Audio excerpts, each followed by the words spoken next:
Yeah,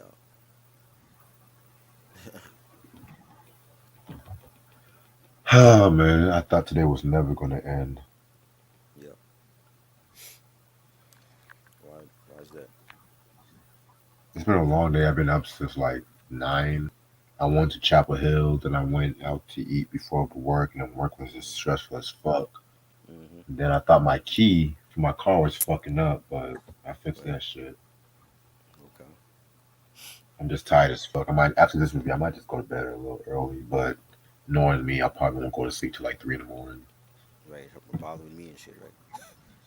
Chill, Right. Oh chill. shit. But you say you never sleep, so I'm just like shit. I do, but it's just I'm a vampire. I stay up late. You know what I mean? Same. Yeah. I've always been like that. You know. Yeah, ain't nothing wrong with that. Oh shit. Don't start listening to Crazy Bone now and shit when he about to drop dead. You should have been listening to him.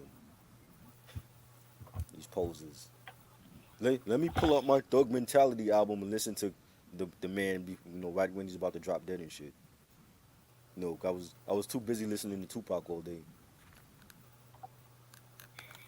Terrible. You're a terrible fan, yo. I'm so weak. And the thing is, a lot of people are gonna do that shit too. They're gonna pull out they Crazy Bone albums and start listening to him. Don't do that shit now. You should have been doing that. You know.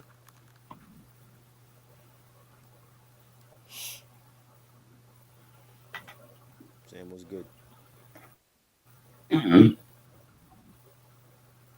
What's up, Sam?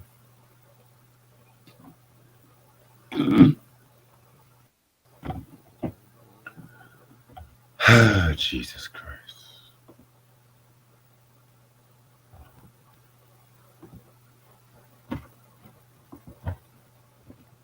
Yeah, man, I feel sorry for Crazy Bro. That shit sucks. Yeah, I know how it feels because it's happened directly to me, to my family. So I know how they feel.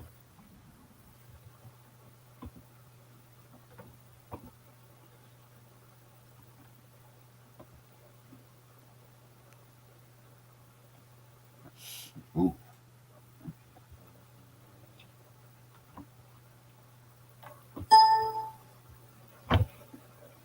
So Usher's gonna headline the Super Bowl halftime show. Yep, he has a new album dropping the same day on a Sunday. It's called "I'm Coming Home," and from what he's saying, it's supposed to be like him going back to traditional R&B and linking up with L.A. Reid and Jermaine Dupri again. So I guess we're not getting Confessions 2 after all. This is just a straight ahead new album. Thank God. Yeah. I thought he was making a mistake anyway doing that. So it's like 20 tracks they said, and he's gonna have the good song on there and the boyfriend song. Hopefully he's better than some of the crap he came out with before. Right? I haven't liked the Usher album Like Ray- since Raymond versus Raymond, so hopefully it's good. and I don't even like that album like that. Right.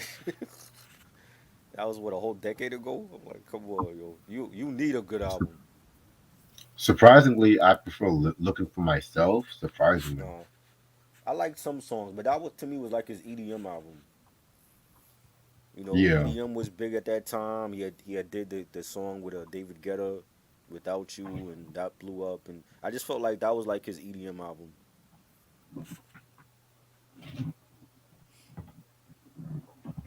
You know,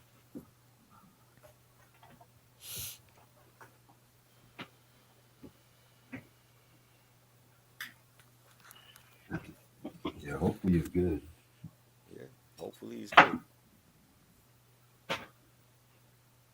That's what we need. We need more good R&B out there. Don't leave it up to Diddy. You know.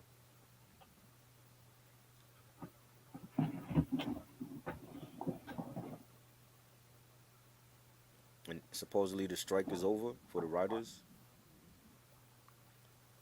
Yeah, so get back in the studio and so drop some shows and shit. I'm tired of this Yeah. bullshit. The writers strike have a potential deal. The writers have a potential deal for Tuesday. Now they gotta get the actors on board as well. That's the major part is the actors, because you can still have the writers writing all kind of shit without no actors. Y'all can't film shit, you know. So they got to get the actors deal done. You need to hurry the fuck up. You know what I mean? You're gonna be losing out on good content in a couple months. So as it is, a lot of things are delayed anyway because of this.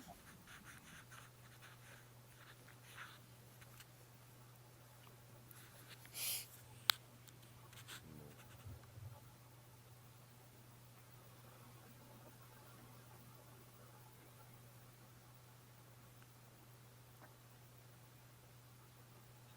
So Remy Ma is cheated on Papoose, Did he? Did she? allegedly with some battle rapper. Oh Lord, she a thought. She is a thought.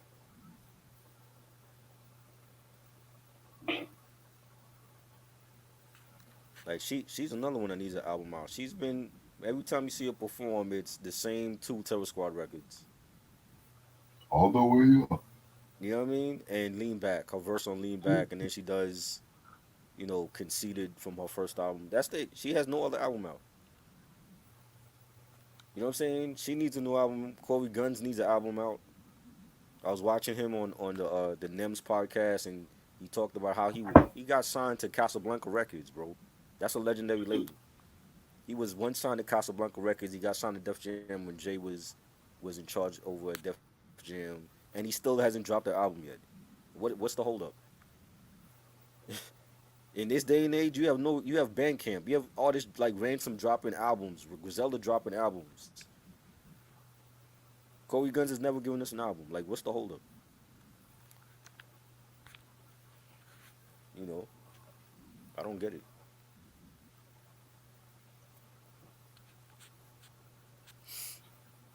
Sam said Jerry Butler or Johnny Taylor. I gotta go with Jerry Butler on this one.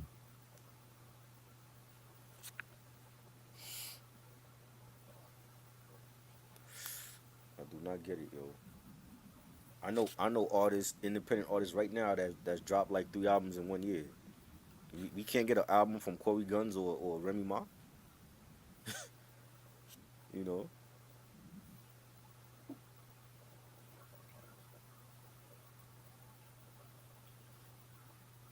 Reg, when you dropping your project, Later on this year, hopefully. you gonna drop it before Corey dropped anything? Oh, oh, that's a bet. Yeah.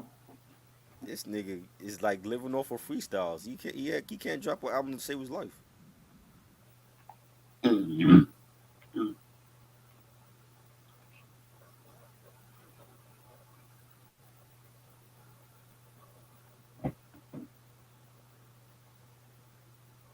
There's plenty of motherfuckers haven't dropped an album in a minute. Yeah, it's like what the fuck? What the hell, yo? Remy could never talk shit about Nicki. I mean, Nicki got a whole catalog of shit. What does Remy got? One album. Who's she battling? She can't battle nobody with that one album.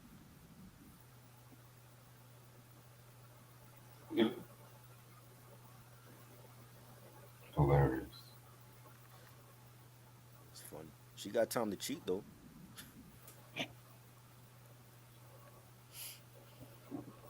She got time to cheat. Yeah, she got time to cheat, but she ain't got time to make an album. Come on, I don't believe Yeah, that. what's Papooses other album? He only dropped that first trash album, honestly. Right? What? He had like street albums that he dropped. You know what I'm saying? He put out shit. He have more shit out than his own wife. You know. But I'm like, what's the? She only did that one album with Fat Joe that wasn't good. Like, what was the point of reconnecting with Fat Joe and Terror Squad? Because they haven't put out shit for her. Wasn't she before she went into jail? Wasn't she mad at Fat Joe for the same thing? She had her one album that Fat Joe wasn't promoting. What has he done for you Yeah. so far? What he got you to do a couple of shows with him. So she ain't put out no new music. So she's doing the same Taya 2 verses at every show and that one song from her first album, which is what she did at Rock the Bells and she did that at the Hip Hop 50 celebration at Yankee Stadium. Every show I see her at, she does the same two tired verses and the one song from her first album. She has nothing else. How you got time to cheat on your husband, but you ain't got time to drop a new album?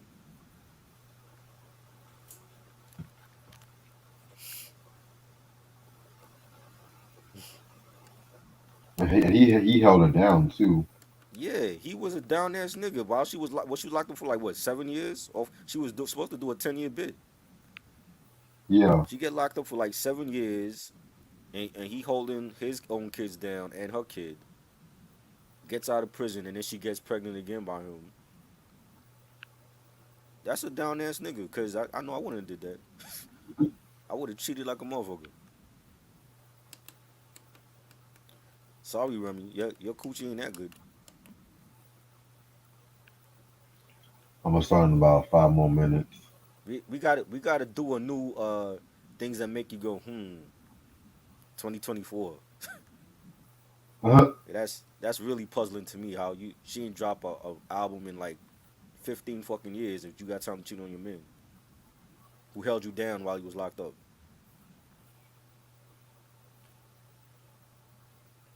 Things that make you go And then Tiana Taylor and Iman Shumpert are right. breaking up too. She said something about they didn't. It wasn't no infidelity. They just they grew apart or some shit. Yeah. Okay. So basically one is jealous of the other. You never know. You know what I mean? That's what it was. Cause like he's not playing basketball no more. He about to die on the shy. So you know what I'm saying? you know, she's out and about doing her own thing. At the Met Gala, she on Diddy new album and shit. What is he doing?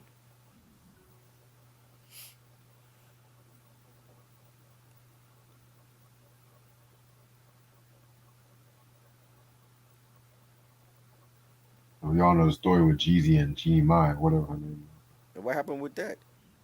That was she just wanted her kid basically, but I don't know why she picked him to have it. You know what I'm saying?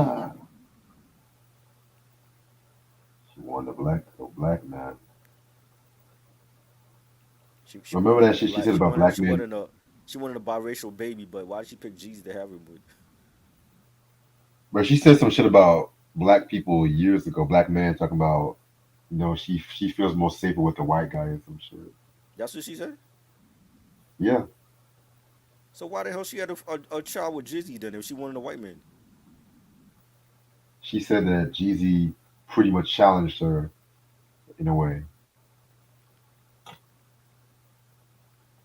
Jeezy challenged her? I don't get it. What she never had a black dude before?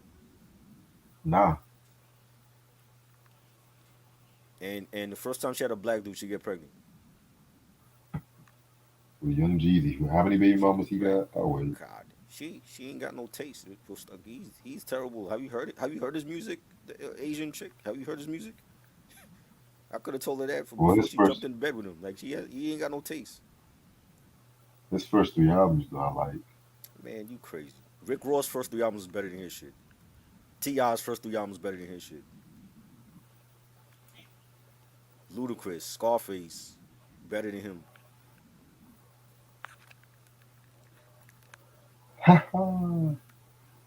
You know what I mean? Like Jeezy. That's one overrated nigga. I didn't understand the hype behind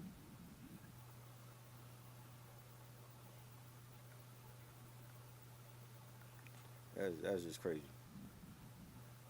Crazy, crazy, crazy. Everybody's just breaking. Everybody's breaking up. Man. Hey. And winter coming up. They're gonna need them back. They wanna, be warm in the bed and shit. Y'all supposed to break up when summer come, not when winter about to come. You know?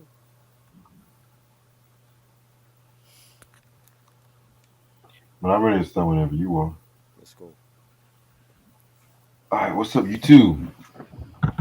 How's everyone doing this lovely, lovely, lovely day? It's your boy Reg in the building. I got my homeboy Try with me. Yo. Tonight we are going to talk about Heavy D and the Boys' fourth studio album, Blue Funk. Yes. Yes. Blue Funk. Oh, you got the album? Yes. Okay, This is perfect. this is the 12-inch to Who's the Man Nice. with the radio. I don't know what's the difference. They say the Jeep mix and the radio mix sound the same to me. I don't get what's the difference. So and Heavy D's not here Probably to the Jeep. explain what's it's the same mix. It's like it's on the album version. I'm like, what's the difference, bro? It's the same shit. Maybe the The bass line is album more version deeper. is the same as the radio mix, or no, it's not. I heard it. It's not the same.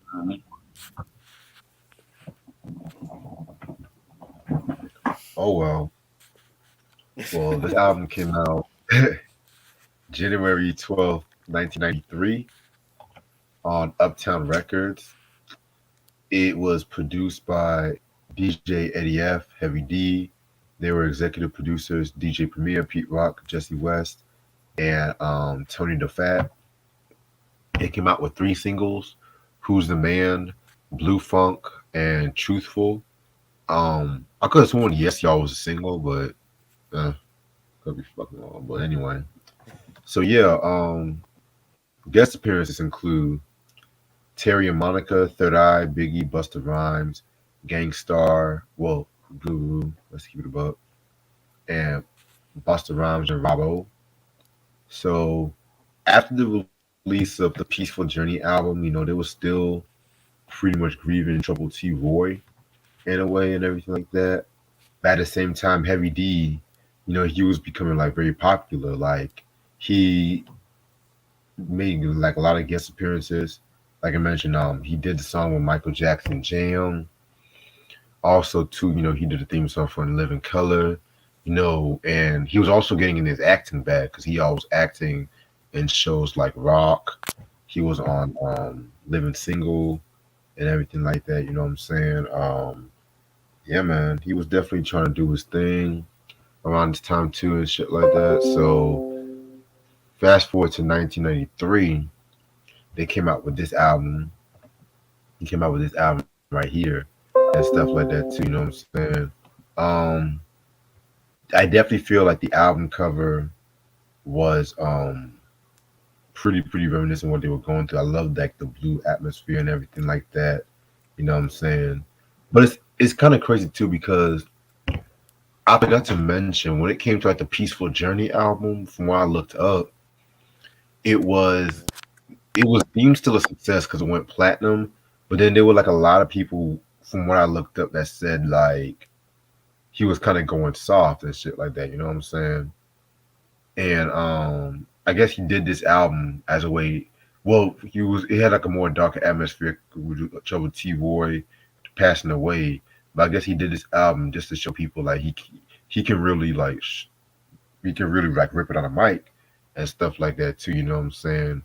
Um, what's crazy about this album too is that this album came out in early 1993, but on some CD versions it says like 1992 in the back and Yes. everything like that. You know what I'm saying? Just to put that shit out there. Yeah. This is the one that says 92 on it. Definitely. I got Yeah, this when it first came out. So you see 92. yeah. So you got the OG copy and shit. Yeah. So you already know. Yeah, man. Of course, that's how we You fucking already do. know. You know. That's how we fucking do. Yep. Yeah, man. This is actually the only Heavy D and the Boys album I don't have in my collection.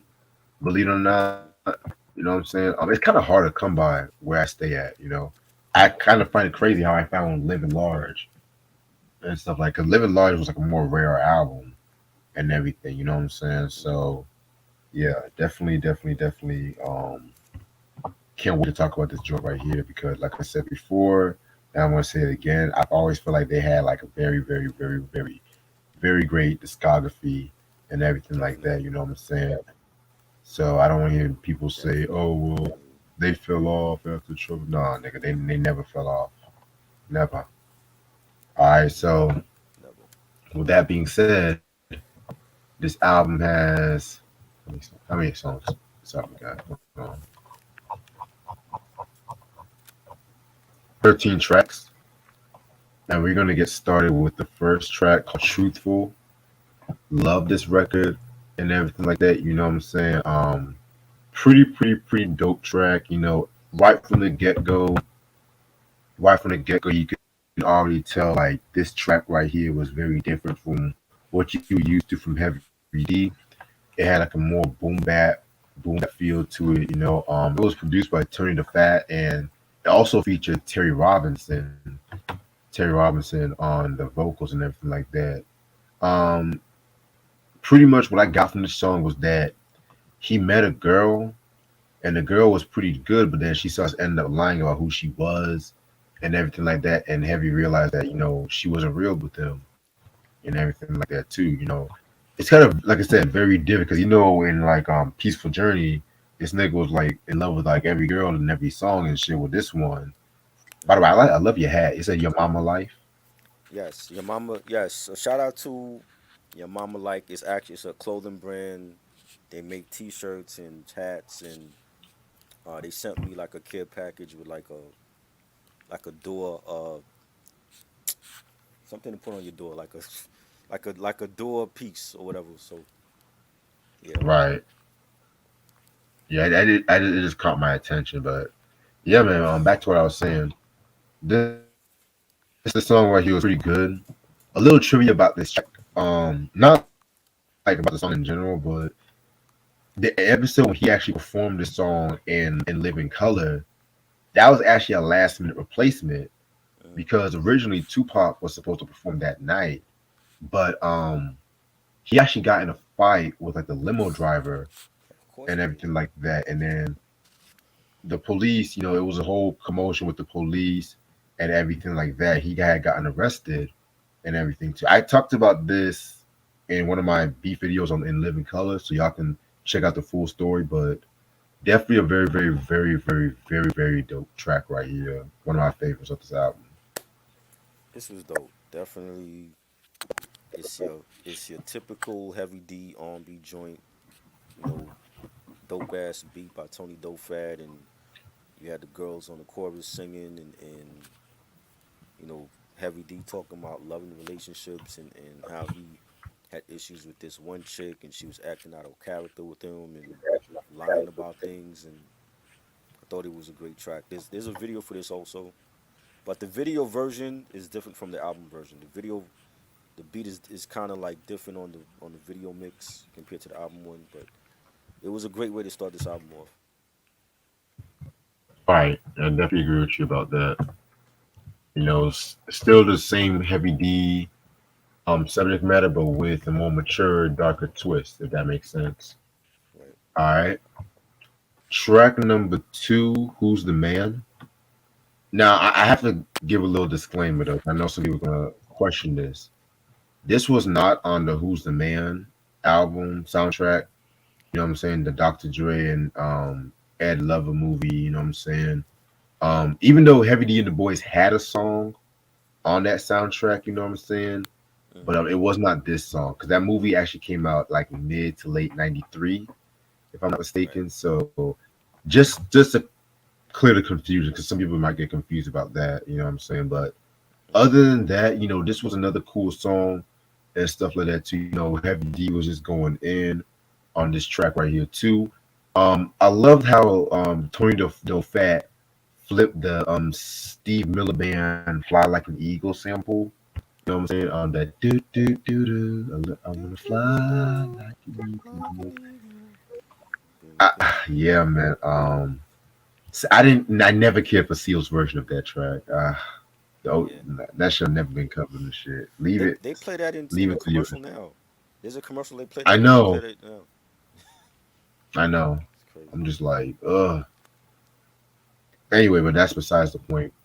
Yeah, what's up, Mike? This Mike, what's track good? right here was pretty dope and everything like that. You know what I'm saying? I love the line when he says, "I did good in my hood, but I did it right." hood as a youngster. The Hefster was never a punkster. No sir, no ma'am, hop down. Me and Michael Jackson jammed. I dug Soul Train, not American Bandstand. The bigger nigga is back, and I'm on the right track. You know what I'm saying? Like what I got from that's this song was like a more braggadocious track. You know, he's still saying like he's that dude and everything like that. I love the shout out he gave Jodeci on the second verse. Don't stay, I ain't Jodeci when I used to juggle for crumbs. You don't notice me, but now you see me in a magazine. You know, because I think that was like an answer to everybody that says how Heavy D is soft and Right. everything like that too. You know what I'm saying? So yeah, fire track. I want to say the video came out in '92. I remember Mm. seeing yeah, it was like late '92 the video came out, but it was like Oh wow. after he dropped you can't see what I can see, 'cause that came out like that summer of '92. But this was like Yeah. fall winter '92. I saw the video for this, and it was a different sound for Heavy. It was more street. It was more hardcore for him. Tony Dofat again, who did a lot of great tracks for him in the past. You know, great beat by him, bass line. You know, sampling the Eagles joint. The video was weird because the video it was like he was all dressed in black. There were dancers that were dressed in black, but it was like I don't know. It was a weird video. It didn't. I don't feel like it went with his song. I remember it was just like a dark type of video. Um, Oh wow. and I never seen it. but he killed it. Yeah, I mean, yeah, there's a video for it. Cause this was the first single from this album. Definitely a dope joint. You know, he said money tried to flip, but he got flopped. Say it was on his corner. Let him know his corner's on my block. I love that. He killed it. It was just a different first single from a Heavy D album. It wasn't like your regular, you know, R&B type of joint, or you had like a singing chorus. It was more darker. It was more street. And I think from that first single, we knew that it was gonna be a different type of album. So I definitely agree with you about that. Um, See, now you make me want to peep this video now and shit like that. You yeah, know. yeah, All right. Yeah. Next song is called "Talk Is Cheap." This was another pretty cool song. One of the more darker songs on this album, in my opinion. With this track right here, "Talk Is Cheap," he's just pretty much like again, let's continue off with what's the song? "Who's the Man?"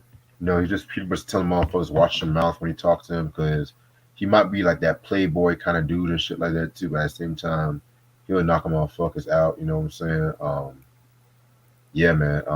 Pretty dope track. Skep Antlum, you know, he did some work on this track as well too, and everything.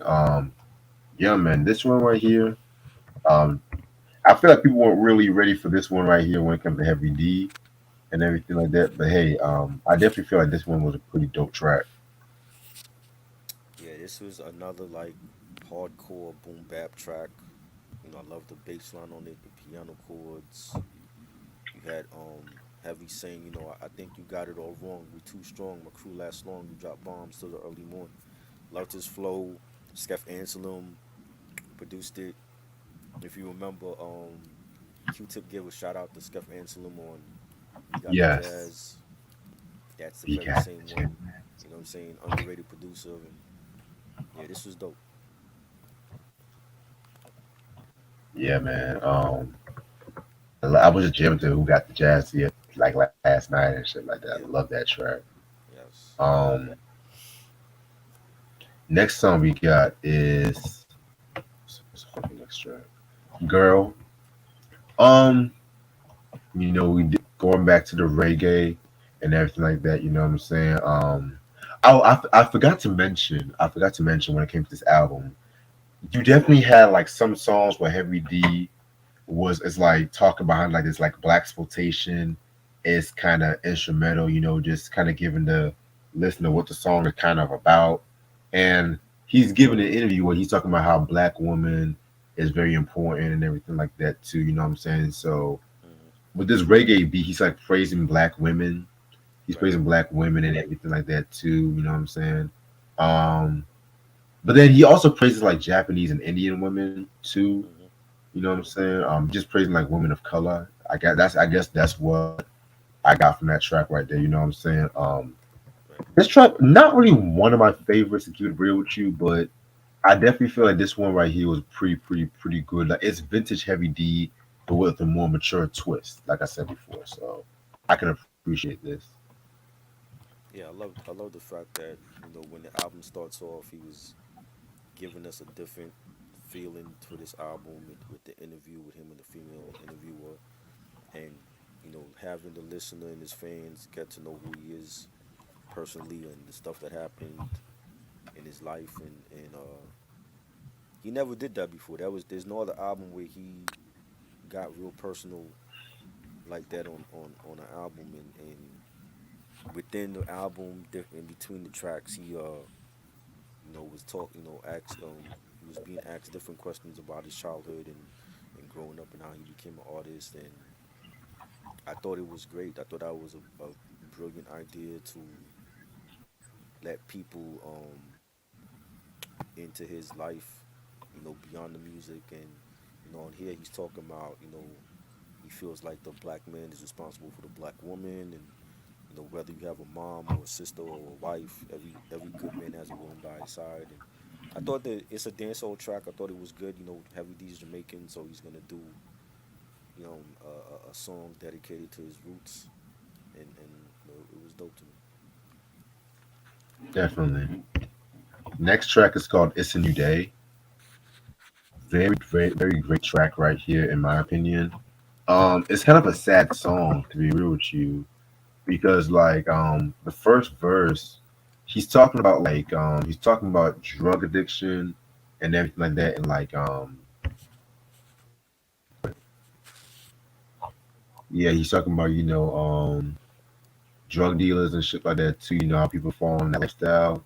The second verse and everything like that. He's still continuing on with that and everything like that too. But the third verse, it kind of gets a more sadder turn because he's talking about the time his brother got shot and he passed away, and that was actually inspired by like a true event, a true story and stuff like that too. You know what I'm saying? And it's kind of interesting too because Pete Rock he did this beat, but when I first heard this beat, I felt like it sounded very similar to Redman's "How to Roll a Blunt," but long and behold, he used the same sample, one of the same samples for that track, for this track and everything like that too. So Hmm. yeah, this is definitely another one of my favorites off this album. Definitely one of my favorites. Great storytelling. It was a dark type of song. You have Heavy D talking about the streets and the ghetto and what goes on in the ghetto, and talking about his brother being, shot and killed and how it affected him and his family. The P Rock beat was great, soulful sample. He had like a really dark, eerie melody for this track. Heavy D says, jetted to the hospital praying for a miracle. Lord, I know he breathing, but my brother's kind of physical, dripping with sweat, but I won't tell my mom's yet. See, mom's is under pressure and she'll just be a wreck. And then when the track fades out, you have it goes back into the interview and he's talking about, when they were making Peaceful Journey, how he was depressed when Troy had passed away, and then the year before Troy passing away, his brother got shot and killed. And again, I think that was that those were things that I didn't know about him. We didn't have the internet, we didn't have social media, so it was like listening to his album and hearing him get personal about things that happened in his life, and how he became an artist and stuff. That was really good for him to do. 'Cause a lot of artists don't care. They don't do stuff like that on their albums, and I think it was like an inside look to who he was. I agree. Yeah, this is a very deep song right here. You know what I'm saying? Um, Next track is "Who's in the House." Also produced by Tornado Fat. Um, you know this one right here was okay. I'm gonna keep doing what I'm saying. Wasn't really one of my favorites off this joint either, but at the same time, I can tolerate it. It's not anything bad. I just felt like he was trying to do some experimental stuff with this one. Hmm. You know what I'm saying? But he definitely stepped his game. He stepped his pen game up on this track too. So Yeah. there's that. it was cool. It's a more of an upbeat track for heavy. You know, I like the beat and the horns in it. You had like the crowd cheering, and so it had like that type of live concert effect. And you know, he was great live too. So, yeah, this is dope. Right. All right. Next track is Love Sexy. This is actually my second favorite joint off this album. No, it's not a tribute to the Prince album with the same name. Just throwing that out there and stuff like that. Right. It. What I liked about this song again is like a vintage heavy D kind of sound and everything like that. You know what I'm saying? Pete Rock, he uses the same sample that Ed OG, Ed OG and the Boys used for I Got to Have It at Yes. but unpopular opinion, I feel like he used that sample way better and everything like that. He just added his signature Pete Rock feel to it, which just to let you know, I feel like 92, 93, he definitely was Hmm. finding his sound and everything like that. Yes. You know what I'm saying? Especially like with that year with Mecca and the Sober that came out and everything like that too. It was over for Pete. But yeah, this one right here was very, very, very, very, very great in my opinion. You know what I'm saying? It just definitely has that classic heavy D sound to it, which I Salute. definitely Salute. love. Salute to God Sentinel. Pray for Crazy. Yeah. So I got on here last night and people thought I was lying. I'm like, yo, Crazy Bone is near death. You know what I'm saying? Let's salute that legend. You know what I mean? But this is definitely a great song. I love the beat by Pete Rock. You know, the bass line, it was like a melodic section joint. He sampled the I Got to Have It joint. That's a classic Edo G and the Bulldog track as well. And I loved it. You had Pete Rock on the chorus also. And it's definitely one of my favorites on here. I agree. All right. Next song we got is Slow Down. Um, hmm. This was like another cool track right here. The only thing I didn't actually no, that's not this song, not this song, but yeah, this is another cool track right here.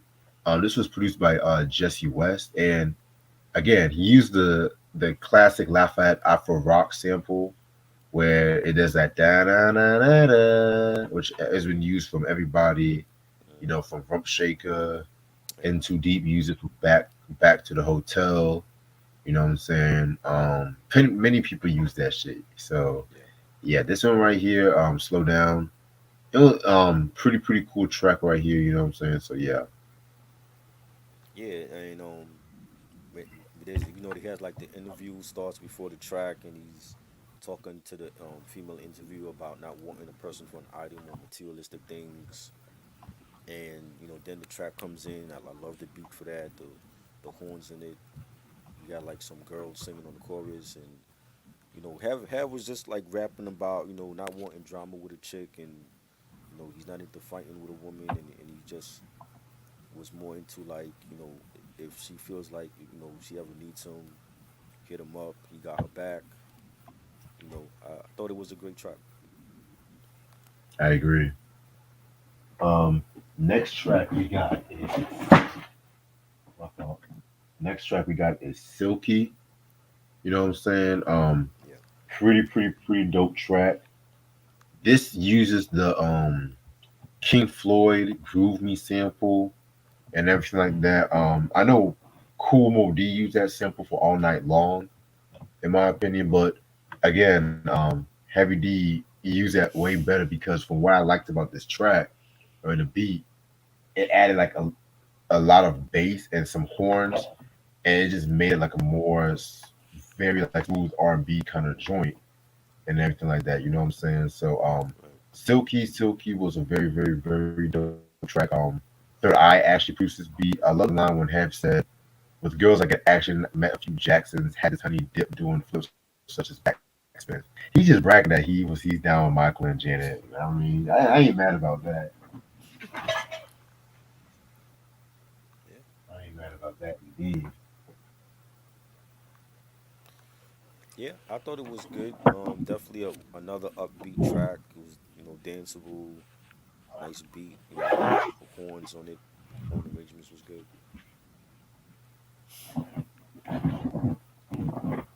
Yeah, yeah, man. I be knowing my samples, man. Yeah, I mean, I be knowing my samples God sent. Do you know him by the way or no? Yes, yes. Okay, cool. Yeah, man. Look at some of our collective videos. Some of the vinyls I be picking, man. Other rappers have sampled that shit. So that's why I be telling these motherfuckers like, don't be trying to downplay my fucking shit though. You know what I'm saying? Because I know my shit. Some motherfuckers be like, oh, well, you just a little baby and shit. Like, nah, nigga. I know more than your ass and shit, Yeah, nigga. What's up? you surely do. I wouldn't be here if I didn't feel like that. So Right. you are definitely a Jedi. You know, you need more seasoning though. You one of those renegade Jedi's, but you know what I'm saying. You definitely know your shit for your age. That a lot of people in my age class don't know the shit that you know. So Right. Appreciate that, bro. Appreciate that. But at the same time, there's always room for learning because I don't know everything sometimes too. You know what I'm saying? So right. yeah. But what I know, I know. Fuck it. I just got my receipts. Next track is Here Comes the Hefster. You know what I'm saying? In the '90s, a lot of rappers had Here Comes Insert Here. I know Hammer had Here Comes the Hammer and everything like that too. You know what I'm saying? But it is what it is. Primo actually did this beat. You know what I'm saying? Pretty dope Primo beat, but it's not my favorite Primo beat of this album. Stay tuned on that. With this track right here, it's pretty much have just again going in on the mic and letting motherfuckers know, he can actually get heavy, no pun intended, and get busy when he wants to be. So pretty good song right here. I would definitely say it's underrated. So yeah. Hmm. Yeah, this was great. Again, like you have another interview with Heavy and the female interviewer, and he's talking about how when he was a kid he was shy, he was lonely, he was the youngest of six kids, Yes. but he always loved his own space, and he was really quiet. And again, that was like a personal side of the artist that we didn't know about at that time. And salute to Heavy for doing that. And the track, this is Primo in his prime. A great boom bap beat, and the horns and the scratching by Primo. I loved Heavy's flow on this. He said, I seen you hanging on ghetto blocks trying to get ghetto props. You need to stop. You're just a ghetto flop. Loved his flow on this. This was great, man. This is one of my favorites on here. I agree with you on that. Um, Next track we got is the title track, Blue Funk. Again, a very dope Pete Rock beat, which is not a surprise. It was crazy because Pete Rock did an interview for Complex Magazine, like I think like 2011, and this is when Complex Magazine was getting in the hip hop dig, and they were interviewing producers about the stuff that they produce and what they were going through, what their thought process was. So he talked about when he made this song, and he as soon as he was making the beat, Heavy was grooving to it, and he said Hmm. once he knew Heavy was grooving to it, that's when he knew that he made a dope ass beat and everything like that too. You know what I'm saying? Very, very, very dope one. Very dope track right here, stuff like that too. It's just definitely Heavy D. Just doing his thing. Just like it's like the day in the life of Heavy D, if that makes sense. So Right. definitely fuck with his joint right here too. Heavy. I love this joint. This is one of my favorite Heavy D songs. One of my favorite Pete Rock produced tracks. I love the drums on this. The hi hats were crisp and they were loud, and the bass line. Um, it was a different sound for Heavy with this, and this definitely was a big hit when it came out. I love the video where like they're like it's everything in the video is like blue. You know what I'm saying? And when before the track starts is another interview where he's talking about how God gave him a gift to put people at ease, and what he does he can't explain. He can't explain how he can hear a beat and he writes to it, he says it, he performs it, and that was great. You know, I loved his flow on here. He said, "I warm it up like a heater, or a funky drummer beater. Brown sugar is sweeter. Beats by Peter." Loved it, man. Classic record. One of my all time faves. I agree. All right. Next song is Yes Y'all. this is actually my favorite song on this album. You know what I'm saying? Little trivia: this song was the beat was actually debuted before this album came out on the Gangstar album, Daily Operation, but it was known as the '92 interlude. You know, it was just like a little 20-second interlude and everything like that. It uses the Aretha Franklin sample. I want to say, what's that song? What's that song? I think it's Young Gifted in Black. I want to say that was, yeah, Young Gifted in Black. That was a sample. You know what I'm saying? So very, very, very dope track right here. Heavy D just definitely did his thing on this one. I love the way he said, "Hey yo, rough, rough, rugged, rough, nigga, Dan, who's that? The man. I'm smelling like bam, bam. The big man, the bigger plan, the nigga jams, quick to figure, and I pack Palladium Stadium stands." I mean, he was just his wordplay on that verse was amazing and everything like that. And the beat was so fucking simple. Yeah, you can bop your head to it and stuff like that. That is a quintessential boom bap beat. Right. You can't tell me that's not. You know what I'm saying? Yeah. And I've heard that sample flipped so many times. Hmm. I've heard that sample flipped so many times and everything like that. You know what I'm saying? Um, but no one flipped it better than, which is I'm sound like a broken record at this time though. You know what I'm saying? But definitely a very good song. I always thought this was a single, but it wasn't. So Yeah. It you should have know, been. it is what it is. Yeah. It should have M- been. MC Light used it for the I Go On remix. Yes, I forgot about that. Yeah. Hmm. She put that And sample good too on that one, but that and did that not was need a also remix. It didn't need a that remix. was also 93. Yeah. You know what I mean? And Primo talk. He did a whole episode on this beat on his YouTube series, and he talked about when Heavy called him up and he heard the beat, but Primo was like he didn't want to do it because it was part of the Gangstar album, but Heavy really wanted to rhyme over it, and he ended up making the track and making a full track out of that little interlude from the Gangstar album for Heavy, and it turned out to be a great track. I love the beat for the pianos, the way that the piano started off the track, and then the beat drops, and it was dope. Heavy's flow on it was great. Classic record. I definitely agree with you about that. Now the last song, "A Bunch of Niggas," featuring literally a bunch of niggas. Let me stop. Um, it features Busta Rhymes, Biggie, Guru, Third Eye, and Rob Odino. I'm gonna be 100% real with you when I say this. I love this song, Mm-hmm.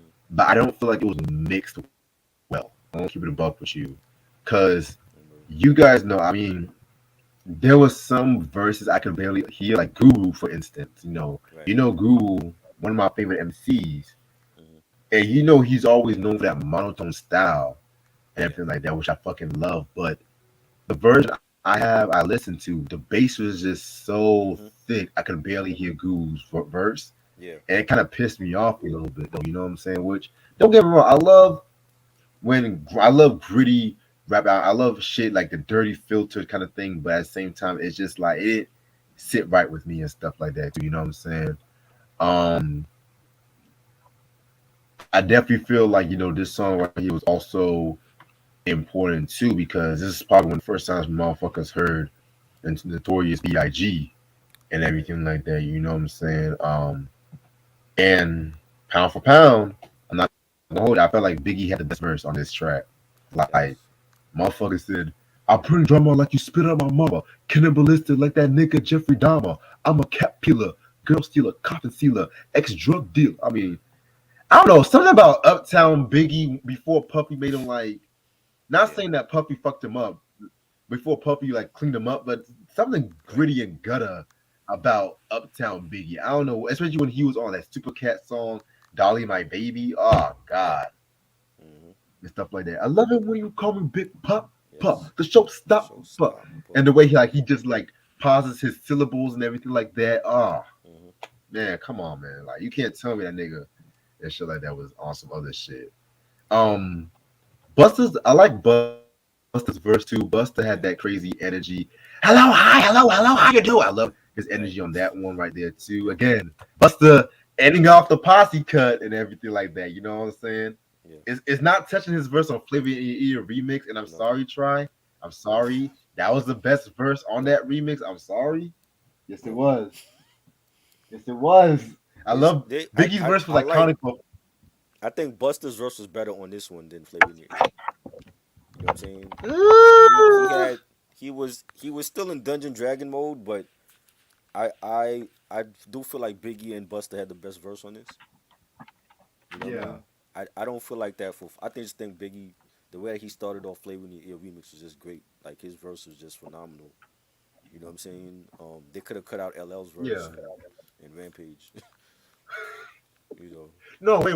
Rampage's verse was good. yeah, Let's not I go didn't care there. for it. I didn't care for it. No, I've heard Rampage come better. 2194. He was That better motherfucker. on he was better on Buster's The Coming album on Abandoned Ship. He would kill that joint. He I, was the star of that I track for me. agree on that part. I You know what I'm agree. saying? He But was better. His album was much better than on for that whatever reason. For that remix, I didn't care for him on that remix. But on the other collabs he's done, he was much better on that one. You really, know what I mean? nigga. Okay, nigga. Uh-huh. First, you're gonna tell me that you felt. First, you're gonna tell me that you feel like Busta Rhymes was not better than Biggie. Now you're gonna tell me you don't care No, for Rampage on that track. I didn't care. To me, it should have been Biggie and Busta and Craig Mack. They could have got rid of Rampage, and, especially LL. I don't know what the hell LL was saying on on that song. I don't even think he remember what he was saying, which is why he don't perform it no more. But I He didn't did. like. I didn't. He performed it when he performed it at Rock the Bells. I told you when I went to see Oh, when you on went to concert see. like two Oh, weeks ago. I don't know why. He did that shit. No, that was one of his worst verses ever for any song he's ever done. You know what I'm saying? But I just feel like the way Biggie started, like people remember opening verses, especially for a posse track, and the way Biggie opened that remix, it was just a classic verse. You know what I'm saying? And that to me is why it was such a great remix. And I agree. And I'm not hating on Biggie's verse. You know, Uh I huh. love Biggie's verse. I love Craig Mack's verse. I personally feel like Heavy D should have been on that remix though, but that's On another Flavor in Your story Ear, for a different day. yeah, they could he could Yes. have replaced LL. Yeah. Yeah, oh yeah. I I love LL, but Hmm. that verse to me, like key shit. I was like, hold up, what the fuck is he doing? Stevie Delicious. Like, oh man. If I have the video when he performed that track, I think I know it's on my Instagram. You can check that shit out too. Right. I never see a lot of songs I never thought he performed live. He did that shit. He did Booming System. My only gripe, he didn't do shit for 14 shots to the dome, but you did that fucking Paradise song and the one with Jennifer Lopez. I'm just like, come on. No, I I mean, don't like that either. but still, best concert in my fucking life. That one at the Janet Jackson concert. That was the best concerts for me. Yeah, Facts. man. But other than Yeah, that, I like Oh yeah, go ahead, finish. no, I just said that's all I had to say. That's all I said. I mean, yeah, they need a remastered version for Blue Funk, because it never got re-released. There's some tracks like this one, like you mentioned, that the music is louder than the people's verses, so you can't actually hear Guru's verse and Third Eye Jesse West and even on Yes Yes Y'all, I felt like it needed more bass. That could have been the way Primo recorded it, but Um, I love this is the only posse cut on the album. They saved it for last. To me, it was like the hardcore version of Don't Curse. You know what I'm saying? Yes. But it was good. Like I said, Biggie and Busta to me had the best verses. Biggie saying, "I burn it to my lap. I'm not the type to fight. I'm blowing up quicker than a stick of dynamite. So call Whew. 911. Biggie's got a gun. The gat to your back. I'm smoking everyone." I loved his flow on that. It was like pre-ready to die, Biggie. Um, after the song goes off, we get back to the interview, like the last part of the interview with the female interviewer, and Heavy's talking about stepping away from rap and retiring, and he's like, but Yeah, before right. he says, but not before somebody saying that that nigga Heavy D was roughing his day, and I just think it's how do you say poetic or whatever. Yeah, After everything that's happened, that he was already thinking about leaving rap and retiring, and I think he's a legend. So this was a great track. I agree with you about that. Overall, I'm gonna keep it real with you. I'm gonna keep it real with you. This is a very, very, very dope album. But after re-listening to Peaceful Journey and Blue Funk, Uh, I kind of still prefer Peaceful Journey than Blue Funk. But really. here's my thing. Here's my thing. Hmm. When this album came out commercially, it didn't really do as good as Peaceful Journey. It still went gold. Right. It still went gold while Peaceful Journey went platinum because people thought that he was trying to go gangster hardcore. I guess Plus, the Chronic came out Yeah. late in December '92, and Hmm. we all know the whole story with that. You know what I'm saying?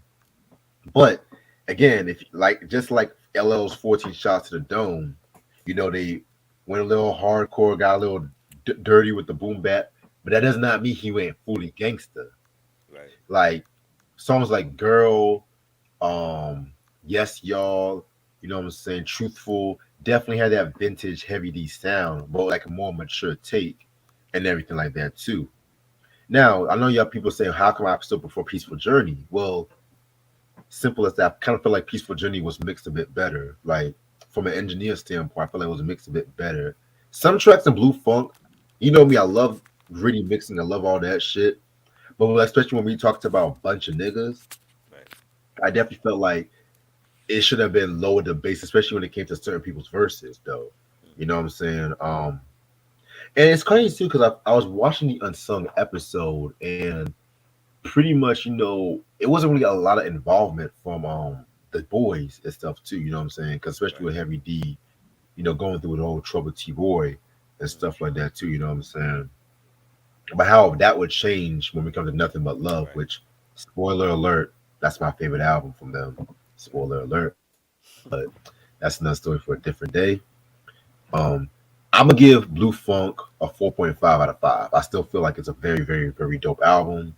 You know what I'm saying? A lot of diehard Heavy D fans love this album a lot, but the popular, big, I would say the mainstream Heavy D fans, they kind of Hmm. shit on this one a little bit. Right. So me personally, I'm a hardcore Heavy D fan. So Yeah. that's Same.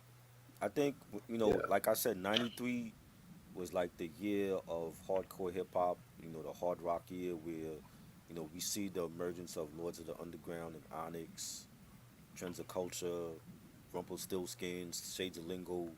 Those were all like hardcore artists, and then you had artists that were like already out, like Queen Latifah comes out with Black Rain. It was much harder. It was more street.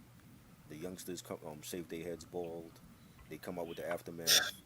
It was more of a hardcore album for them. Heavy D drops this album. Is To me, it's always been his most street album. You know what I'm saying? As far as production and songs, he didn't really have a lot of the R&B radio friendly joints on here, which is why it didn't sell a lot. You know, LL comes out with 14 Shots to the Dome, another hardcore street album for him, and it didn't sell a lot because he didn't have like the Around the Way Girl joints on there or the Jingling Baby joints. And I think with the emergence of Death Row and gangster rap being in mainstream now, it was like you saw a lot of the artists, especially on the East Coast, going that route and trying to do what Dre and Snoop did, and they couldn't do it. And because of that, the record sales suffered. But I think with a lot of those albums from '93, we got some classic material. You know what I'm saying? And I feel like this album, with sound wise, it was different for Heavy, and even like doing the whole interview thing, the one-on-one interview with the female interviewer, was the format was different because like we never knew a lot of personal things that went on with Heavy D in his life and how he became an artist and all that. And I think that was a brilliant idea to do an interview and let the fans into his personal life and get to know who he is as a person. And I love the fact that he did that. and just the production from Pete Rock and Primo always been my two favorite producers. They were in their prime at this time, and when you have both Pete Rock and Primo on an album, it's gonna be classic. They did that for Nas for Illmatic. That's why we're still talking about that album to this day. You know what I'm saying? And um, having they production and Tony Dofat, who's worked with him in the past, and Eddie F and Skef Anselm. I thought they gave us a boom bap hardcore hip hop album for Heavy D for that time, and that's what was trending, in the music business at that time. And I think Heavy he really didn't follow trends, but I felt like he wanted um to have have at the time an album that speaks to what hip hop was sounding like, for 92, 93, and I think a lot of the songs on your Love Sexy and Blue Funk, Yes Yes Y'all, Who's the Man, It's a New Day. I love all of them. I think it's a five mic classic. I think he has more than one classic. Like my favorites was always like Big Time and Peaceful Journey, Blue Funk, Nothing But Love. Even Waterbed Have to me was dope. I love those albums. So I think this man had many classics, and yeah, he needs to be saluted more. So to me, it's five mics. Definitely, I definitely agree with you about that. All right, so speaking of Heavy D, so like next week I do plan on talking about nothing but love and everything like that. You know what I'm saying? And I also definitely am going to talk about the solo albums. I might just do a double review on the Heavy and the Waterbed Have, the ones from the '90s together. And then also want to talk about his last album, which was the reggae album as well too. Right. Well, actually, he dropped two albums before he Yes, I died. have Oh I have wow. the Heavy album. I got the first solo album, the second solo album. Okay. Yeah. So okay, we can. Okay, so he dropped the Love Opus album in 2011. I never knew he dropped an album before I he heard passed that, away. but it wasn't. It wasn't. I can't. I don't think it's on the physical though. I heard it online, but they didn't promote it at all before he passed away. So Hmm. Let me see something. I'll see about what we can talk about that. Well, I feel like we can talk about. It's only 8 tracks, so that can be another yeah, double review, I guess. yeah, Yeah, cause all right. So I'm actually gonna end off this video right here because, like I said before, I'm tired as hell. I'm just gonna go to bed and just probably just watch some TV until I go to bed or some shit like that. But the album's actually out of print. I forgot to yes, tell you, yeah. but it's not expensive. You can find it very relatively cheap. You know what I'm saying? So yeah, man, very, very, very dope album. Hmm. So tomorrow, wait a minute, not tomorrow, not tomorrow. Hold on. So Tuesday at 6 p.m. We're going to do the Isaac Hayes double album review of Tough Guys and Truck Turner and everything like that. You know what I'm saying? Wednesday at 11, we got Rome was Streets Wasn't Built in a Day. You know what I'm saying? And then Thursday also at midnight is Beverly Hills Cop 3 soundtrack. You know what I'm saying? The Blackest Beverly Hills Cop soundtrack and shit. That's all I'm gonna say. I've not heard the soundtrack. I've never seen Beverly Hills Cop 3. You know what I'm saying? So I don't know which one is better though, the movie or the soundtrack. So I saw the movie. I mm, did the soundtrack. I haven't heard, so I don't know. right. That Beverly Hills Cop breakdown is coming soon, y'all. That's coming soon. But other than that, next week I do plan on talking about the Steve Harvey show. Doing a Steve Harvey show breakdown and shit like that too. I'm gonna see if I can get Ash on that shit, possibly Mike too. You know what I'm saying? Definitely can't wait to talk about that one. You know what I'm saying? Honestly, I go back and forth which was my favorite WB show, Steve Harvey show or Wayans Brothers. I kind of have to go with the Wayans Brothers to be real with you, because I can watch an episode. I can watch any season now. Just bust out laughing. Steve Harvey show. The last maybe two seasons, I was like, yeah, Okay. I could have done without that shit. But we'll talk about that when we talk about it. Other than that, anything you want to say before I head out? I'm recording a new episode with the R&B reps tomorrow, and Wednesday I'm doing a live stream at 8 p.m.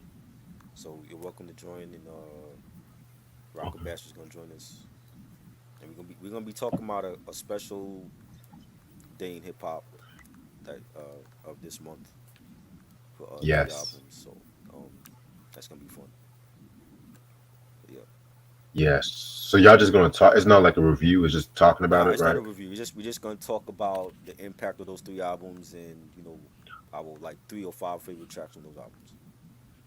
Perfect. Okay. Cool. All right, because I get off at 3 p.m., so Okay, I can just come home, rest for a bit, and then I'll wake up and I'll be ready to do that shit.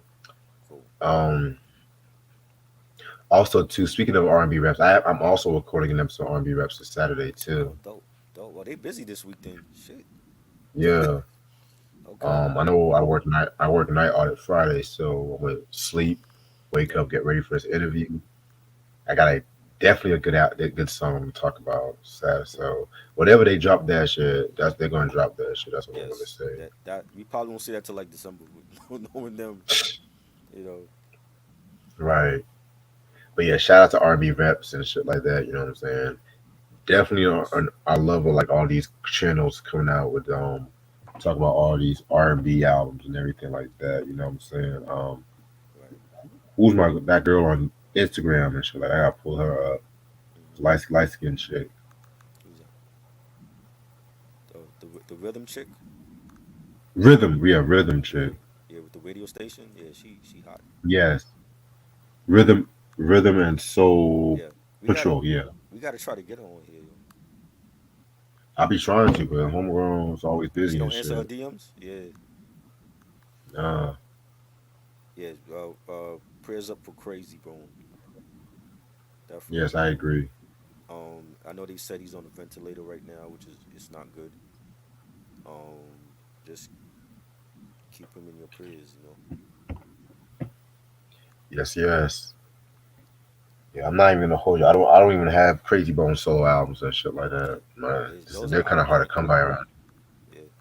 Yeah, but I know once he passed, let, let me not go there. Let me not go there. Let But me we don't not. we don't we don't we never waited to talk about these artists when they drop dead. We've already done that. My first 1K video on my channel was Bone Thugs and Harmony. Not a New York Oh artist, wow. not a West Coast artist. It was a Midwest artist. You know what I'm saying? Oh wow. So Okay. that just goes to show you that people love hip hop no matter what region it's from. Exactly. You know what I mean? So Yeah, we man. don't we don't we already gave Bone Thugs and Harmony their flowers. We're not gonna wait till they drop dead to start doing it. Yeah, man. That Art of War album, man. That shit is so fire. Definitely.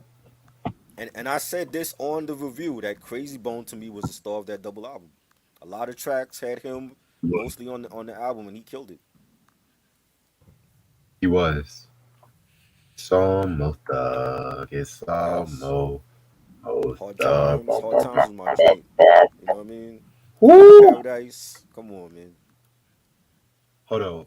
They Whom Say I die they Real. like? Yeah, And don't definitely forget, classic. player, hater, player, hating, so player, hater. Hating Yo, Nation.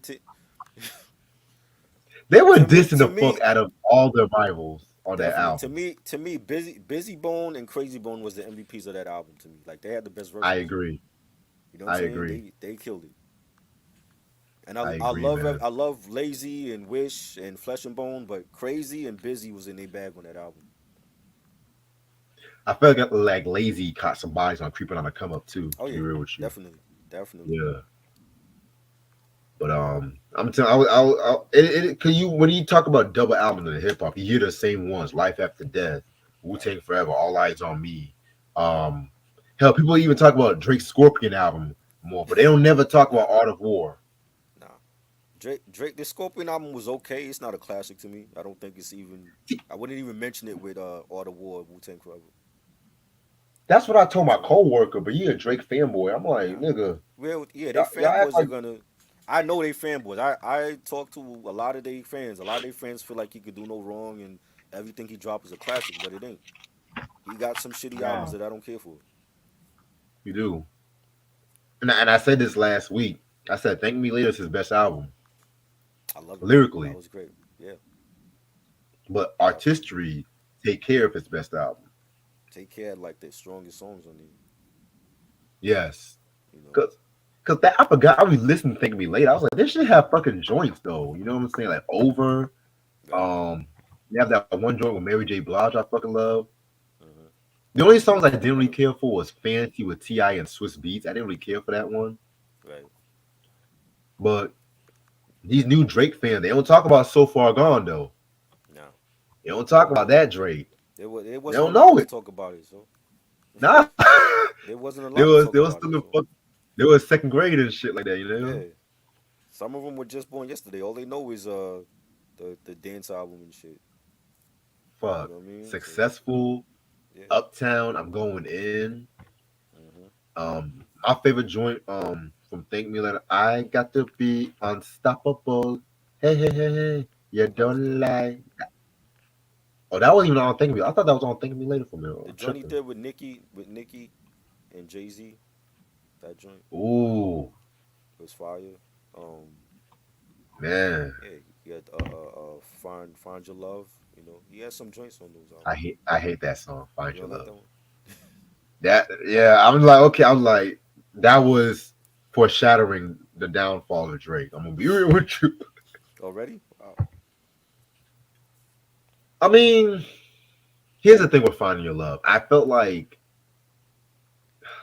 ah, it felt like he was trying to like dive into the African culture with that one. I feel like you know what I'm saying. Well, I mean, Kanye produced it though. So where was Kanye did Kanye's head that at shit. that time? Yeah, Kanye produced that. Damn, I thought that was 40 that did that. Wow. Nah, that was Kanye. He was cool with Kanye at one point before they started It, beefing. it, it does have an 808s feel. Yeah, It does have an 808s a heartbreak feel to it. Oh, yeah, damn. See y'all. I don't know everything. I never knew Kanye did that one. yeah. You know, See, shit. See, he you taught me something he new. he he had like I said, early Drake for me was his best shit. Like now he's hit or miss for me. I don't think he's Yeah, making even the same type of music that he made back in what 09, 2010. right. You know, I don't like that whole and then my whole he talking about views was like his best. I was like, nigga, nah, views really? What? nah, it wasn't. Hell no. He had the biggest hits on that. He had Hotline Bling. He had Ugh. what's the joint he did with Rihanna that was on there? You know what I'm saying? He had a controller. He had some hits on there, but I don't think it was all around a great album. I hate controller. I hate that song. Yeah, God said I'd rather listen to Nicki Minaj than Drake. I'm not mad at you about that. The Pink Print by Nicki Minaj, that was yeah, the best one. yeah. I like her new song. I what's the name of that joint? Um, I used to love you or some shit. I forgot the name because she performed it at the VMAs. Yeah, this might Remember? be Nicki's comeback though, but her fucking husband, Mr. Petty, he can't keep his mouth fucking shut. You know what I'm saying? Like, I'm not lying. That's his fucking last name, Mr. That's Petty. his last name. Yeah, I just thought that's That's funny his though. last. Like, yo, how pathetic Mm, is that, yo? You know what I'm saying? I mean, Nicki is petty too, so that just fits. Let's just keep Right. it a buck and shit. Facts. Facts. Like, Yeah, I think she's on a comeback now, and she was really turned up at the VMAs. It sounded like she was calling out people without calling them out. You know what I mean? yeah, Ice Spice was Last scared. last time I saw you, that's the name of the new song. She's like rapping and singing on that joint, and it has a dope beat. It has like a club beat to it. I like it. Right. You know. But I think the thing with Nicki falling off, now you got to deal with Megan. You got to deal with Cardi. Doja Cat album was fire. I liked her new album. You know, you got Oh, Ice that shit came Spice. out already. Yeah, Scarlett. It's like she rapping on that album. You know what I'm saying? I'm And she rapping, that's devil rapping. distance. She the production is dope. I fuck with it. You know, you got Ice Spice to deal with. You got Lola Brooke dropped a new single. So she got to deal with all these new females now. When at a time when she used to get the BET awards, it was all about Nicki. Like for 6 years straight, she was winning best female rap. You know, artist. She's not winning that no more. You know what I'm saying? So she got to deal with a whole bunch of new crop of females, as well as like the Shaynors and the Rhapsodies. And I don't know. We're gonna see with this Pink Print 2 coming out soon.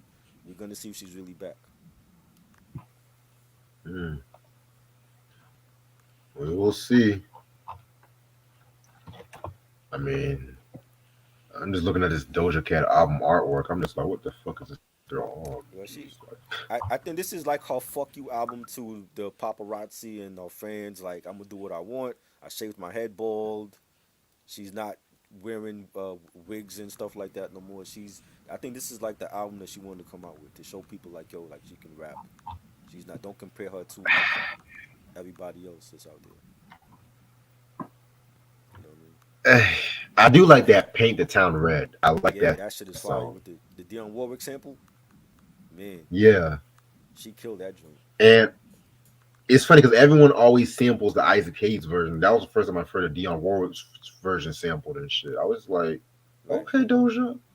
Yeah. Okay, Doja. You still a And little and weird though, but okay. and even yeah, and even with the freestyle at the end, she has like a freestyle where she's calling out people, and I feel like she's going at Nicki, but she has it. She's throwing subliminals and not saying nobody's name, but I feel like she's going at Nicki and Cardi and the rest of them.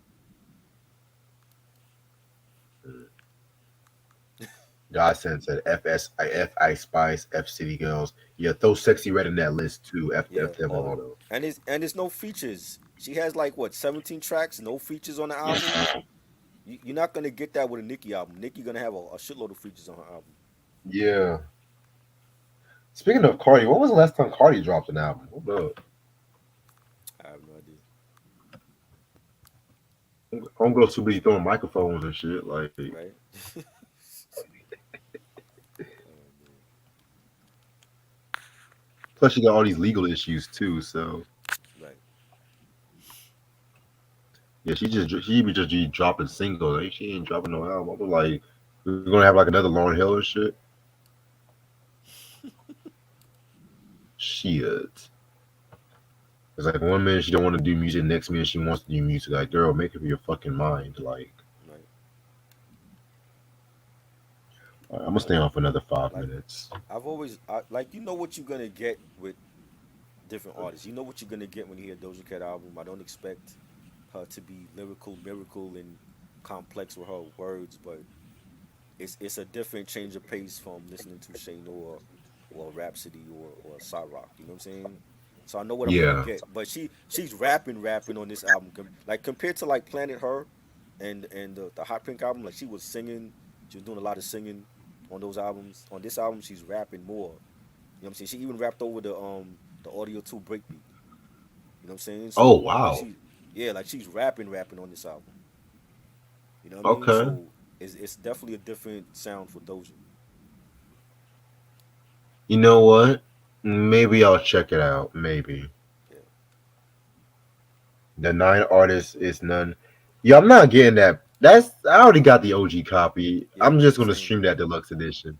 I mean, if I have the a chance to come across a Prince deluxe edition and I could afford it, then yeah, I'll get it.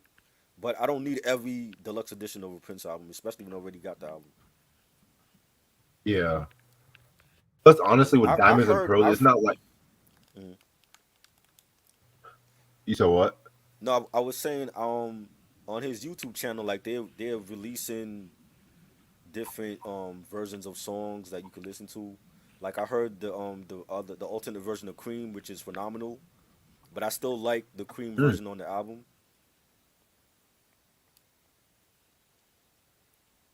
I hear your point about that. You know what I'm saying? Um, and it's crazy because with Diamond, I like Diamonds and Pearls, but I'm not gonna hold you. My Hmm. opinion on that album kind of wavered over the years. You know what I'm saying? Right. I wish they would drop a deluxe edition of Parade. That's the shit Right. I want them to drop. Hmm. Like y'all not just gonna treat Parade like the fucking lost child and shit like that. Come on now. It's we're gonna get Prince music forever. So I think people are gonna have a lot to choose from, whether they want the OG copy or the deluxe edition. Yeah, Um, it's gonna be fun. It's gonna be fun to see what the state comes out with. And Diamonds and Pearls to me was a great album. Probably his best one of the '90s. And I disagree. well, what is his best one to you of the '90s? Love Symbol. Well, Love Symbol was great. I know he dedicated that to Maite when he was doing it, and that's an album that definitely grew on me because when I first heard it, I didn't like it except for like a couple songs, but it definitely Yeah, is it's a different album. It has different sounds in it. You have some reggae, some rap, some R&B, but that's a great album. But I still love Diamonds and Pearls because it was like his. I don't want to say his comeback album, but after the stuff he went through with Warner Brothers, and he still was making classics and having to deal with that label, and he got so many accolades for it, and I thought it was great, man. And he picked up the right singles as well, and that's a phenomenal album. yeah, man. Diamond has some joints though, like Strolling, the title track, Right, Insatiable. right, But it has some trash. That Tony M. I just don't like Tony M. right. And my thing is Prince didn't really care for hip hop, but he actually ended up doing some hip hop. So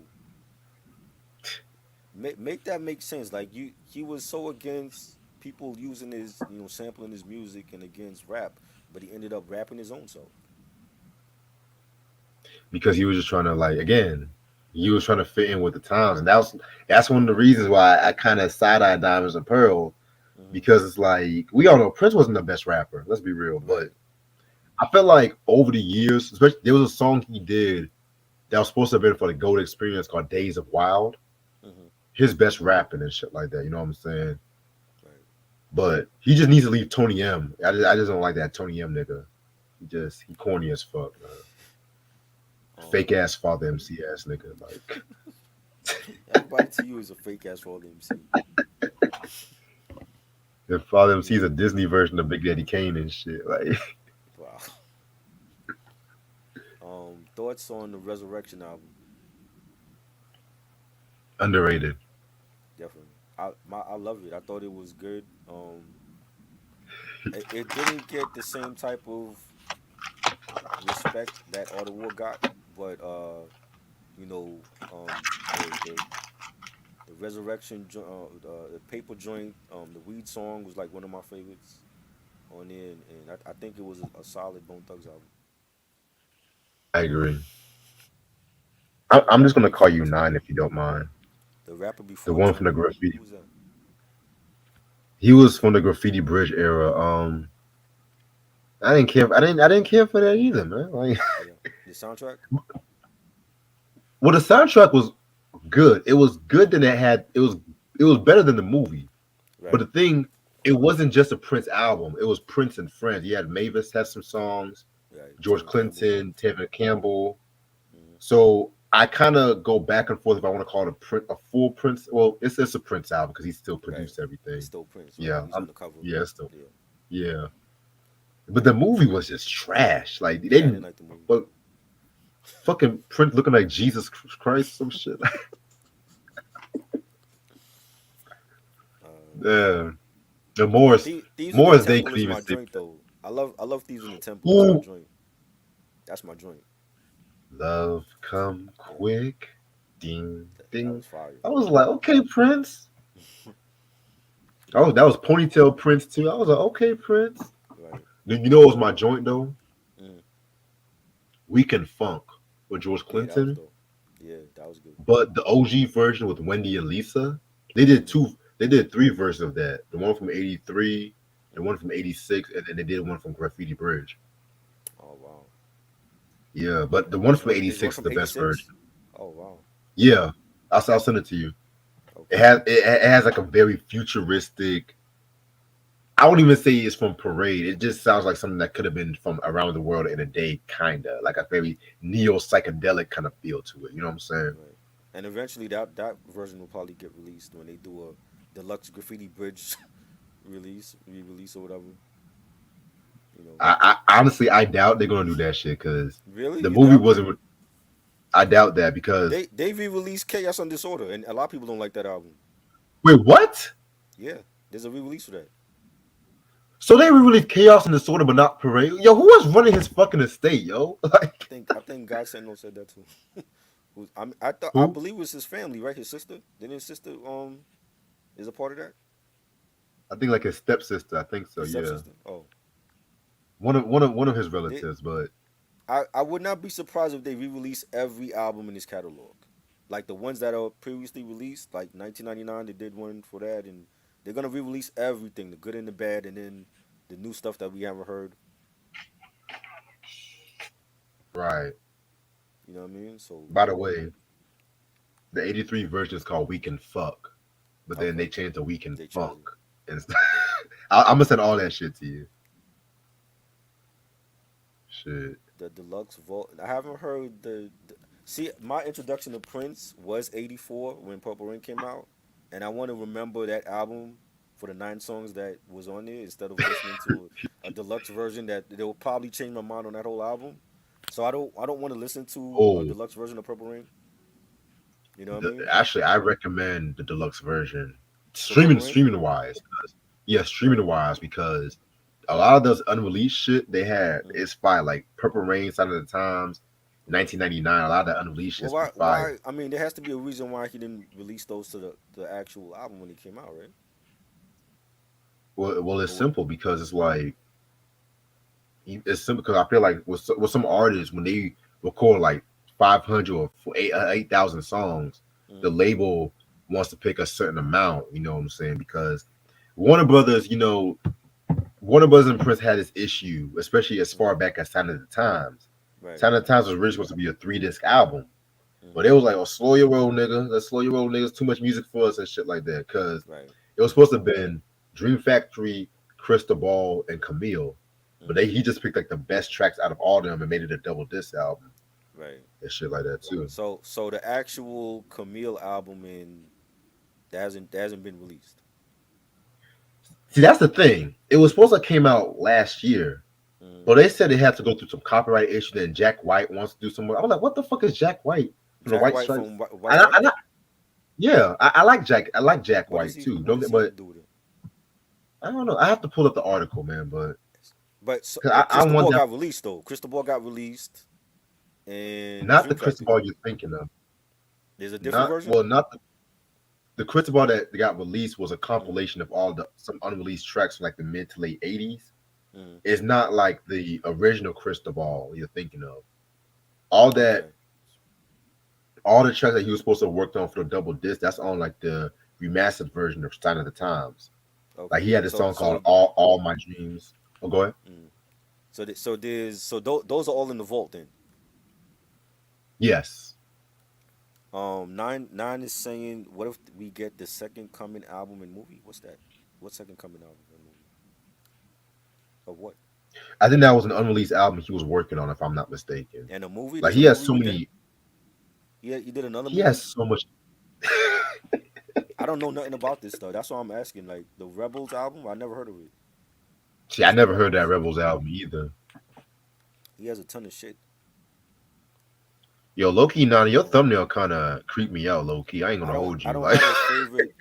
I don't have a favorite vault track because I haven't heard everything from the vault, so I don't know what's from the vault and what's not. hmm. You know, if B sides is different. My favorite B sides, but vault stuff I haven't heard nothing from the vault yet. Yeah, I've heard a lot of shit from his vault, man. Like sometimes, like with me, let's just say if it's an album I don't fucking like, I like to hear some of the unreleased tracks. Like for example, China Doll, for instance, from Uh-huh. Foxy Brown. China I heard Doll some China Doll unreleased has shit. unreleased tracks. Yeah, it does. Like what? I'll send you some shit No, right now. don't say. I didn't like the retail version. I probably not gonna like the unreleased stuff from China Doll. What songs did she not put on there that she should have put on that album? I have to like I have to pull. Like you It's have been a like a while since list. I've heard Like it. let me see like a list of like if she had any Alright, features that should have been on there. Because the one alright. song I like on there was the Jay Z track, which should have been on Jay Z album, and the DMX track, which could have been on DMX album. But other than that, there was nothing else I liked on that album. You See, know. Notorious K.I.M. has some unreleased joints, but that shit Yes, was I had the trash. bootleg for that. Yes, I had the Yeah, bootleg for that. Yeah. that shit stayed There unreleased. was tracks that they didn't put on the album for whatever reason. I don't know. Maybe they couldn't clear the sample or Puffy didn't like it, but that album was not good. They could have used that bootleg version. You know what I'm saying? That bootleg version was whack too, in my You opinion. thought it was whack? It was all I whack. don't, It was. I'm just like, damn, Kim. Like, I like she's always in my hair. I like that song and 200 balloons. Um there's a couple of B sides that he got that I like. y'all You ready know for what I this mean? trash review? No, I'm not doing that. No. Fuck no. I don't like nothing on that album. Why do you want Oh to talk shit. about a trashy album that's no good? Because I, because it I cures feel my depression. That's I, why. I feel like we're just gonna be bashing the artists, and if the artists happen to see it, they're gonna know that, oh, well, Reg and Try don't like that Well, here's the last one. thing. Here's the thing. You know, with me, I'm a completist and stuff like that when it comes to reviewing and shit like that. You know what I'm saying? Right. I'm an honest reviewer. I don't just kiss ass to everybody and shit like that. Mm. Niggas might get mad at me over the shit I might say, but they're gonna respect it at the end of the day. You know, like old boy from a PM Dawn, he still don't fucking like my ass and shit. All I just said was I don't like their music. So what the fuck you want me to say, y'all? Well, better Like, nigga, off I don't. better off them being mad at you than me, because I love PM Dawn, so I would like to do an interview with them at some point. Oh shit! You know, Like, this nigga was in his. I was like, nigga, you're not even an original member. What the fuck? I like PM What Dawn just to clear that up. So the fuck? you know, Hmm. What is it like? Again, Mary J. Blige, Love and Life. I don't like uh, that album like that. I thought that was a banging album. You know what I'm saying? It's not a classic, but the fact You? that she could get back with Diddy at what was like '02 that was, and give Yeah. us like a dope hip hop soul album was, and then you had Jay on that, 50 was on that, Method Man. Maybe I'm missing something because you and Jalen love that album. Maybe Yes, I'm because missing it's dope. something. Well, Jalen is a Mary J. Stan. That's one thing. He's a stan. He'll tell you every Mary album is fire, and then she got some duds now. I love her, but she got some shit in her discography. But he will swear that every Mary album is great, and that's great. You know what I'm saying? But she had. I mean, it was like what's the phone one where she had her ballads and she had her mid tempo tracks and her hip hop tracks, and I thought it was good. I don't think they promoted it enough. You know what I'm saying? And then at that time in the 2000s, we were just over Diddy already. Like he was coming out with Saga Begins and all that other garbage, and I was already over that. Bad So I was boy like, for I didn't want to life. hear. I didn't want to hear him with Mary. I'm like, come on, Mary. What, you have any other producer you could work with? You gonna work with him again? Why? But he brought out the best in her. So I could see why she's been loyal to him for this long. She's on his new album. She has a banger on the new album. So she's always been loyal to Puff. You know. Maybe, okay, so I'll re-listen to it. I'll see what I'm missing, cause So I'm giving you gems right now. I told you Doja Cat album is fire, and I yeah, actually like the okay. Diddy album. You know what I'm saying? His best since No Way Out, by far, easily. If you stack up any of those 2000 albums with this one, Oh it's shit. it's clearly better than any of those albums. His his best since Okay, '97. I'm His gonna best listen since to when '97 God tells me to. because he got certified artists on it. You got Babyface ain't working with everybody. The fact that you got Babyface on there doing the tribute song to your wife that's no longer here, says a lot, and it's 7 minutes long with John Legend. That's the best song on the whole album. You got Mary, who's been loyal to him. She's on there. We know what Mary gonna give you. You got her, one of the best R&B artists out in this album. Ooh, oh, That she ooh, closes her. out the album, and I loved her song. You got Summer Walker, that's your girl. You know, You damn right, Kalani's on that's the my girl. album. Kalani, Justin Bieber had a great song on there. You know what I'm saying? Busta Rhymes, and it's an R&B album. The only two rappers on there is Busta Rhymes and Fabulous. Really, that's it. Everybody else are R&B. And he's not on the album. He's only like on 5 or 6 songs. He's not on every song rapping like he was on No Way Out, trying to compete with legends like Jay-Z and Biggie, because he was way out of his league on that album. You know what I'm saying? But he let the artists on this one do their thing, and I believe it's one of the best albums of the year. And you didn't think I was gonna say that, Okay. because you know how much I hate Puffy. I do, but I felt like he let the artists be the artists, which is something he didn't do in Bad Boy. He was hovering over them like a fucking hawk. You know what I'm saying? He didn't let Total and Faith in them be they self. But this album, because you got so many talented artists that's not on Bad Boy, and they don't need him for shit, he let them be them. Justin Bieber don't need Puffy. He already sold millions without anything from Puff. He let Bieber do him. He let her do her. You know, Babyface, and you're not gonna tell Babyface how to sing a song. He's gonna tell you how to sing a song. He's a producer, a real producer at that. John Legend, he's not gonna tell John Legend how to sing a song. You know what I'm saying? So he got established artists on this album, and they made it a point to keep it an R&B album, and I think it's a great album. Now it's not classic, but I do feel like it is the best shit he's brought out since '97. You know what I'm saying? And Mm. and it's getting. I know hip hop heads that listen to it and they like the album. You know what I'm saying? And these are people that I'm like, yo, did you really fuck with the Diddy album? And they like, yo, like this album is fire. You know what I'm saying? So I thought it was dope. You know what I mean? And I gave you two shockers tonight: the Doja Cat album that I actually like, and the Diddy album that I actually liked since '97. So you know what I'm saying? Amongst Okay. the other stuff that came out, there's other new stuff that came out. Alchemist dropped a new album. You know what I'm saying? That's fire. So I'm still waiting to hear the Earl Sweatshirt album that he did. I think it's coming on streaming next Oh, week. Yeah, oh he my did an album God. with Yes, it's over. yeah, It's he over. did an album with Earl Sweatshirt that I've been dying to hear. I think it's coming on streaming October 6th, they said. So I gotta hear that. I like Earl Sweatshirt, and Alchemist is one of my favorite beat makers. And there's a lot of other stuff that came out.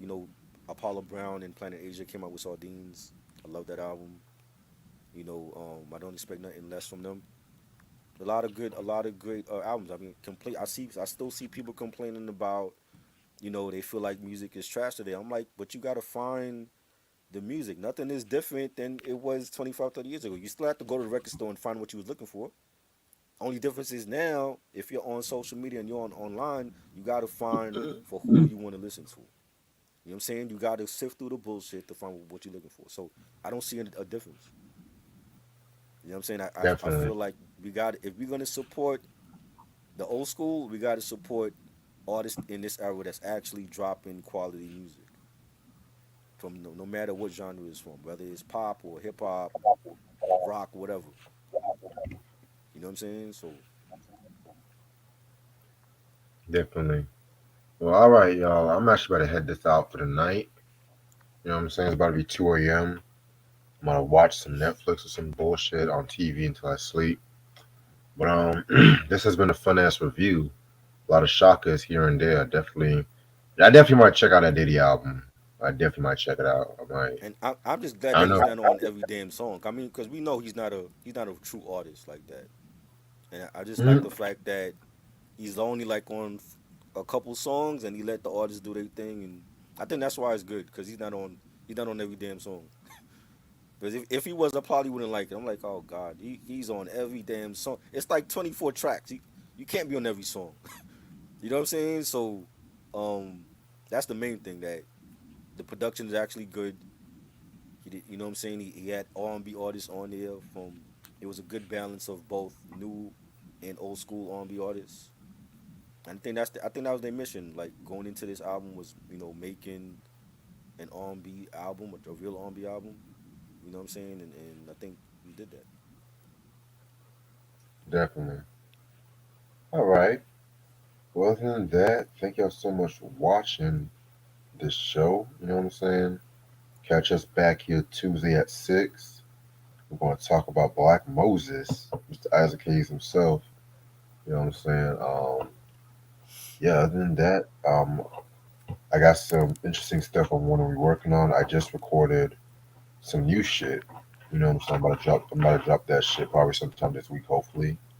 I'm gonna start working on this next beef episode this weekend and stuff like that too. I already got the script done for it. So yeah, I'm making moves. Other than that, Wednesday 8 appreciate this p.m. try. Wednesday 8 p.m. We're gonna be talking about Outkast Aquemini, Black Star first album, Jay Z Volume 2, and I might even throw in Badass, his album, Rest in Peace Badass, because his album did come out that same day, September 29th, 1998. And we just kind of a little discussion about the impact on hip hop for those albums and, probably pick our favorite Okay. five tracks from each album. So I'm going to have Reg on there and shout out to Rocker Bash as well. So look out for that. Definitely can't wait for that one right there. Yeah. Yes, appreciate this try as usual. Make sure you subscribe to both of our channels, and I will see y'all when I see y'all. Y'all can probably catch me tomorrow at Lashia's channel tomorrow, so I'll probably I be might there roll through. 'Cause I bothering the know she's fuck gonna out be of pissed if I don't show up. So I might come through me. Shit. Shout out to Lashia, by the way. there. Yeah. Y'all be safe. All right. Peace.